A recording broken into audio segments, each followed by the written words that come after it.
Hey, Beach Channel, this is Max Weiler, and you're watching Bald Guys Finance. Scott, what do you think of that name? I think we fit the part. Smart aleck producer Debbie caught us one day talking finances and all, and said, you bald guys should talk finance. It's interesting. I remember that, yeah. So here we are. Yeah, she's a smart aleck. So first off, I got to ask, what are you wearing? Where'd it come from? A finance I dressed guy. up today, Max. I dressed up for you and for the production that we're doing here. So this is... We'll see who's cheaper, though. I got to beat. I got my $14 Bear shirt from BJ's. There you go. And I got my slacks. It used to be Costco was the place where you go, and it wasn't, but now it's kind of cool. And these were $18, I think. TJ Maxx discount rack is top 3. Goodwill is a great place to get, high-end stuff that's slightly broken in. And then recently I've been shopping a lot at Men's Warehouse, but you got to be selective. You can't just go in and buy. If you walk into Men's Warehouse, there's a discount rack right in the front, which is like the bait I love switch. discount racks. So the key is who's cheapest. And that goes into one of your philosophies we'll get into later, is you got to live beneath your means. Yeah. We're older now. Our means are a little further along than we first met in 7th grade when we barely had lunch money, right? Yeah. No, I think we talk all the time about the delayed gratification theory, trying to live below your means, trying to have more coming in than's going out. And, that's rule number 3. Today, we're talking about the one that is dear to my heart and pains me. Remember when we started talking finance 30 some years ago, you and I had about the same net worth, didn't we? We did. Something bad happened, though. Yeah, well. Now you're 10 times mine, but I'm not doing too bad. Well, Max, I think we're both sports guys, and we watch a lot of NFL, and the way I would phrase it is, you're not the best draft picker. Yeah, that has been a problem, and that's rule number 1 in finance. You got to pick the right life partner, right? Yeah, it's so important. You can be 10 years into a career, you get divorced, you lose half your money, you pay a lot of lawyers, you're sometimes back to square one, and you have to rebuild again. And it's more than that. You lose control of your money for a period of time and your expenses. Yeah, and it's a mental aggravation, and those are never pleasant experiences, and they take away from your career, they take away from your self-esteem, and they reduce your net worth by at least 50%. At least, and more because of all the legal fees and everything else. So I got to start over, not once, but twice. Yeah. That was good. But finally, third time was the charm. The characteristics of a good partner for a financial person. If you want to become wealthy, what are the characteristics that your wife has that's worked so well? I'm very lucky. I mean, my wife is a producer, and my wife is, I don't want to say cheap, but she's cheap. An income producer. Income producer when you say producer. She's an income producer. We have an expression in our house where we describe her as being on the streets. She works the streets. She's a residential real estate broker. She sells high-end luxury homes, and she's out working every day, and she loves it. She's very good at it, and it's been great for our family, and it's been great for our mutual goals, which, have been to try to grow our net worth. Well, mutual goals are important. I mean, being an income producer helps, but you can become wealthy without having a life partner, significant other, wherever you want, without being an income producer, right? It's more the spending side, no? Well, yeah, you got the income and the expense side, and I guess the least desirable would be someone who's not producing income, number one, and then number two, spending whatever comes in, and it's kind of like you're treading water. So, and those partners do exist, and they make it very difficult if your goals are to obtain certain numbers, net worth, and you have that component in place. That's going to make it a little bit more challenging. So you said, who's cheaper between you and your wife? She would probably say I'm cheaper. And what I've come to realize is she's cheap, but she shops a lot. So we actually just had that conversation. She will shop at the stores and the outlets, not outlets, but the discount stores, but she does it very frequently. So it's an interesting question, Max, because I'm starting to look at, you know, not the sales price of the item, but the volume of items, and I'm realizing that that's a little higher than maybe I thought. Well, it's probably changed over years too. You all have had a lot of success and all that stuff, and now it's more. Is it just a habit? Because I mean, we obviously can afford stuff now, but I still love buying my $14 shirts and going to the discount rep. Well, is it a habit we can't break, or is it? What is that? I think it is. I think it's a way of life. I mean, you know, you ask somebody, gee, what if you hit the lottery? You know, well, how would your life change? And, you know, my wife Belinda and I, we ask ourselves that questions a lot, and we both kind of say there's not really anything we would do differently. I think there's some enjoyment in, you know, not overspending or not overpaying for things. Yeah, the whole philosophy on money and the crazy spending. That's just. It's almost insanity. And sometimes, I don't know, it sounds negative or whatever, but when I see somebody buying a $5,000 purse or spending $2,000 on clothing or something else, it's crazy to me. Yeah. What about you? I feel the same way. I mean, to me, it's somebody that's seeking immediate gratification. It's someone who typically wants to put out a reflection of wealth when, you know, there may or may not be wealth behind, you know, that person. You know, they may be trying to project an image that's false, and that's even sadder, because, you know, if someone's kind of worshiping that status and they're not in a position financially to support it, they're hurting themselves in multiple ways. That's more common than not, right? I think so, particularly in Miami. You know. Yeah. Yeah, I mean, I remember early on learning, if somebody had a Brickell address, drove a fancy Italian car, and was wearing $5,000 suit, better get paid quick. Yeah. I learned that real quick. Well, I remember, you know, even like when we became eligible to drive, you know, and, you know, I always remember you having those diesel Mercedes, and they were usually, you know, older vintage, and, you know, it wasn't too infrequently that, you know, you had like 300,000 or 250,000 miles on an old diesel turbo Mercedes. And, you know, I think some things don't change. Yeah. I still have a turbo diesel, and it's got 160,000 miles on it. Yes, I do. There you go. Yep. Speaking of car payments and things like that, we'll get further into recurring payments and all, but cars are something that people get in trouble with too, besides clothes, right? Yeah, cars they're a grab item that people, you know, I believe think it's a reflection of maybe their self-worth, their net worth, but particularly in Miami, you see a lot of fancy cars here, and yeah, I mean, a lot of those cars have debt on them. A lot of people around here are driving cars that have substantial debt on them to present an aura about themselves. And they, you know, listen, there's nothing wrong with that. If that makes you feel good and it's, you know, adding value in your life, that's great. But, you know, if you're overextending yourself and putting yourself in a position where that's the most important thing in your life, and you're living beyond your means, it's not recommended. It's a lot of extra work. It's just it is a lot of work. Mentally and physically. I know you're very psychological about a lot of these things, and you look at a lot of these things on how they affect people, how they think, and all that stuff. When someone's spending like that, what are they trying to do? I mean, you said image and all that.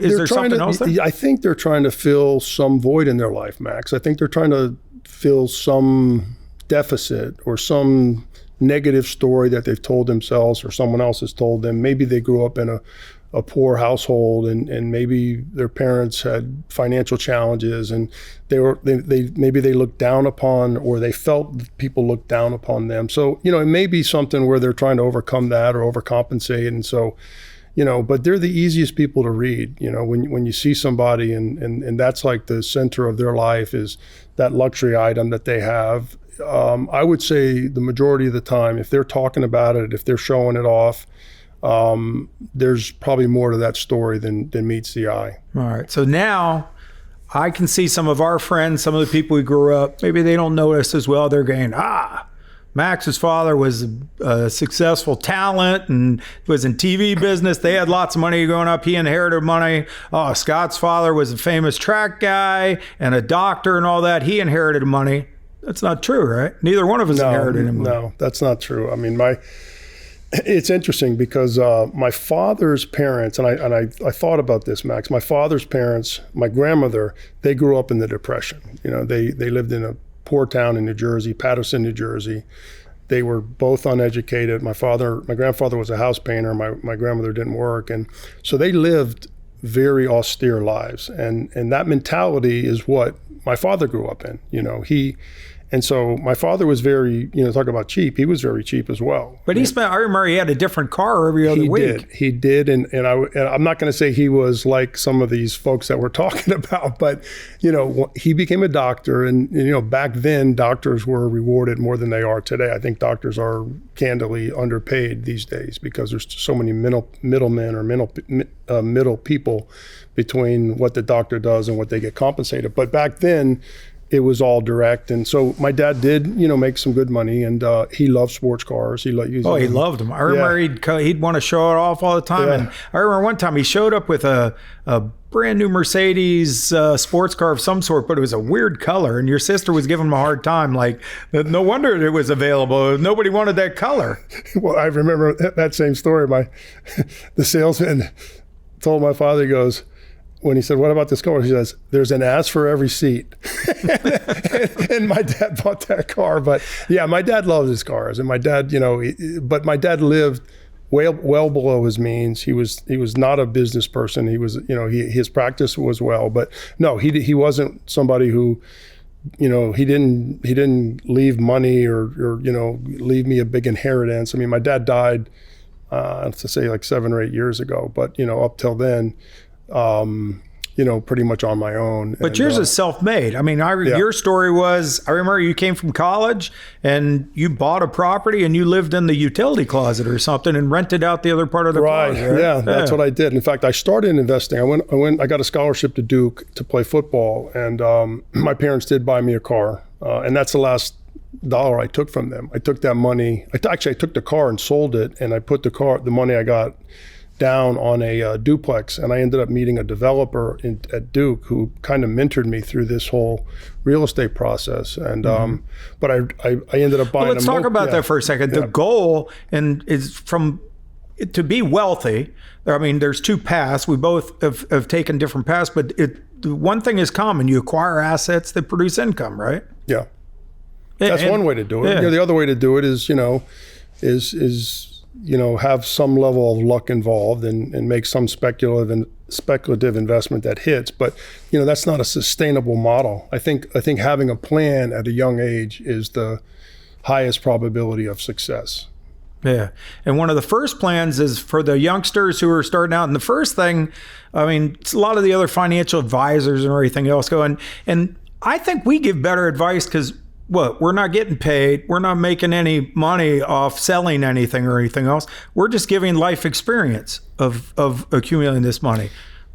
Yeah, I agree with you. I mean, I think that we've both talked to and listened to a lot of, professionals, certified financial planners, bankers, and they all have good ideas. And, I think if you really spend some time looking into investing and money, and if you like it, I mean, I think both you and I love it. We love talking about it. I think that's why we're here, because at that lunch, it was brought up that, hey, why don't you guys do a podcast on finance? Because I love it. It's a passion for me. I love analyzing investments, real estate, stocks, different partnerships. And to me, it's something I wake up and I'll probably read 20 to 30 articles on different, investments or stocks that, on companies I either own or maybe may want to own. And we share a lot of ideas and things like that. I mean, I remember a few years back, when our incomes were close together, I think you're 10 times mine now or something like that. That goes back to our main subject, picking the right life partner. Right. I got a great one now. She's an income producer and she's cheaper than I am. She does splurge on some clothes for me, which makes me uncomfortable. If I ever found out how much the clothes cost, I'd probably send them back. Yeah, exactly. You give me a hard time about that sometimes, about I'll be wearing a shirt and you know the value of it. I have no idea. Yeah. And well, you got your Rolex watch on, Max. I mean, I know those. You give me a hard time about that, but lately that's been a good investment, hasn't it? I think over the last few years they've gone up in value, but I think they're plateauing now, and I hear they're actually slipping a little bit. So a little bit, yeah, they are in the used market. Your net worth probably just went down over. I don't count my watches in my net worth. Do you have that on your balance sheet, Max? Do you have your watch value watch on your balance sheet? I don't have that on the balance sheet. I think you've said early on you don't include your primary residence or jewelry or cars and stuff. Well, your primary residence I include. Oh, you do? Yeah, I do. Doesn't produce any income though. No, but it's an asset that is fairly liquid. I'm going to add that then. Yeah, you should add that. Oh, okay. Yeah, good. Yeah. So, but I remember we were meeting with a professional athlete and some other people one time, and you took me to the side and you said, "Hey, we're about to go into a room with some guys with a lot of net worth and all that, and watch the guy who talks the most. He's going to go who has the least amount of money." And you said, when you're in a room with people who've been very successful with money, you want to listen. You don't want to talk. And we went into that room, and sure enough, the guy with the least amount of money was talking. Yeah. So. Yeah, I mean, it's there's a movie with Denzel Washington. It's I think it's American Gangster, and his brothers come into town, and they're getting ready to kind of take over this town, and one of his competitors was talking a lot of trash, and he said the guy in the room who's talking the most is the weakest. And I think it applies to what we're talking about. A lot of times people are trying to prove something. They're trying to, again, going back to this facade, they're trying to pretend like they're something they're not, or they're trying to hang with people that might have a substantially higher net worth than them. So they'll tend to try to dominate the conversation. But you don't learn anything if you're talking all the time. I mean, a lot of people spend money on therapists, and they go in and all they do is talk. They never listen to the therapist. So when you might as well just give them the money, and So, but you're not going to learn a lot if you're the only person talking in the room. Yeah, well, that goes. I mean, my grandmother used to say, you point out the person who's talking the most, that's the dumbest person in the room. So it kind of relates to that same thing. And then there's the other thing, what relates to that as well. If you're the smartest person in the room, you are in the wrong room. In the wrong room.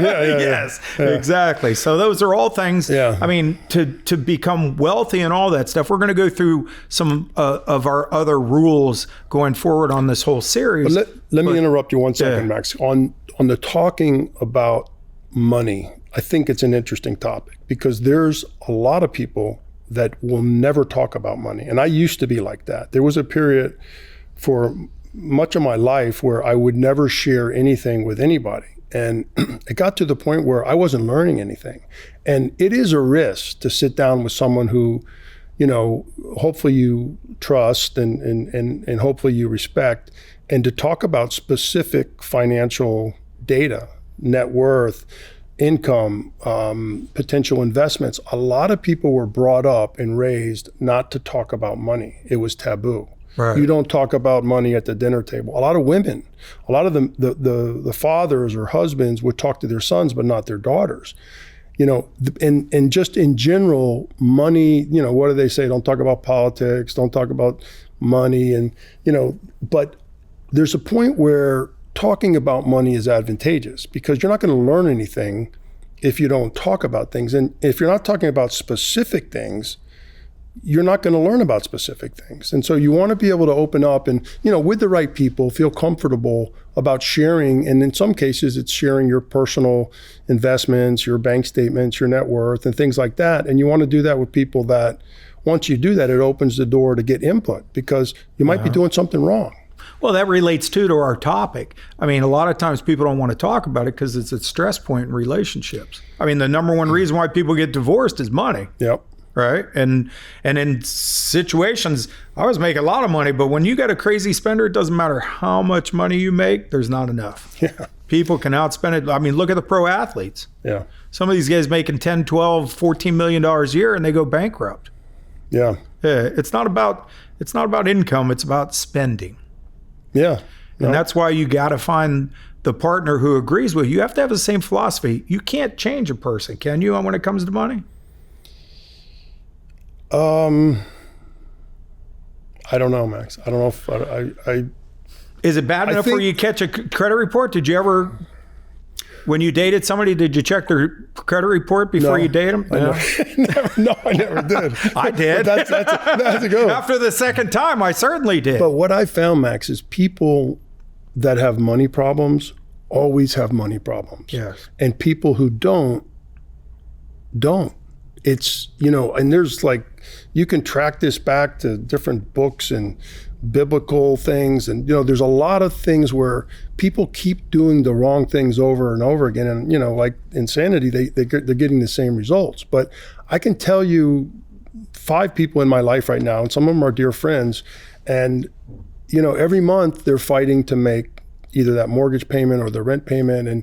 And they're not good with money. They overspend. Like to your point, it's a spending problem. They get the money and I'm seeing them on Facebook in Europe. I'm like, well, weren't you just like calling me 16 times a day to get the commission check that hasn't come in yet? And so, Yeah. Isn't that though? I mean, that's both of them are crazy spenders. Then that's a whole different topic rather than it's in this topic today is a person who wants to accumulate wealth and obviously wants to underspend and all that. That's ultimately the thing. So recap, we're coming to the end here. Debbie's waving and doing all those things she does and all that stuff.